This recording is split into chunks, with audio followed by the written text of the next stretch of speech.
Шары, цветы, немного волнения и грусти. Как и 11 лет назад, ребята вновь выстроились на торжественную линейку. Настала пора покинуть стены школы. Позади незабываемые школьные годы, первые учителя, друзья, первая радость от пятерки, слезы над двойкой. Теплые воспоминания у Хавы Хамхоевой проносятся во время последнего звонка. По друзьям буду скучать очень сильно, по атмосфере школьной, по тем временам, когда мы сидели за партой и веселились в основном. Грустный и волнительный день это и для Сабины Газгиреевой. Школа с ее любимыми педагогами, одноклассниками, беззаботным смехом и весельем позади. Впереди сдача ЕГЭ и учеба на экономиста. Девушка верит, ее, как и одноклассников, ждет успех на дальнейшем жизненном пути. Я надеюсь себя видеть устоявшейся жизни, добившейся каких-то своих целей, карьерный рост обязательный и, надеюсь, счастливой.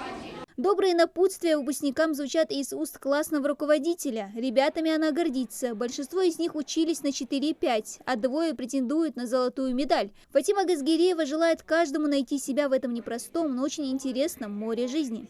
Класс у меня был очень дружный, хороший. И сегодня прощаться с ними – это такая грустинка, печаль, тоска и в то же время радость.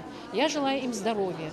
Я желаю им определиться со своим выбором, то есть поступить, устроиться на работу, на курсы, неважно. Главное, они выбрали, чтобы тот путь, который им нравится и кем они хотят быть. Педсостав уверен, каждый их выпускник будет реализован. За многие годы из стен этой школы вышло немало ребят, которыми она гордится. Один из выпускников – Магомед Тумгоев, председатель Народного собрания Ингушетии, почетный гость торжественной линейки. Мне очень приятно здесь находиться, потому что я сам выходец из этой школы.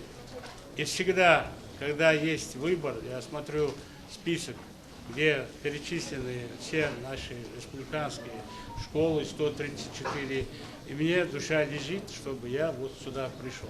Я думаю, такие чувства у вас тоже останутся. От вас ждут больших успехов, чтобы вы действительно заняли свое достойное место в этой жизни. С родной 10-й Назрановской школы сегодня прощаются 19 выпускников. Ребят провожают шумно и весело, чтобы последний день в школе грел душу в новой взрослой жизни. Танцы, песни, море теплых и искренних пожеланий звучат от педагогов, родителей и учащихся младших классов. Классы тоже заходите, свои победы, достижения, родные классы камни. Уже по традиции, в конце праздника выпускники запускают в небо шары с пожеланиями. Кто-то пожелал связать свою жизнь с юриспруденцией, другие с военным делом, многие с медициной. Ну а первый шаг к профессии мечты – сдача единого госэкзамена. Ну а наша съемочная группа хотела бы пожелать ребятам удачно сдать ЕГЭ. Стартует оно 26 мая. В добрый путь выпускников провожали Дана Плиева, Адам Далаков и Новости 24.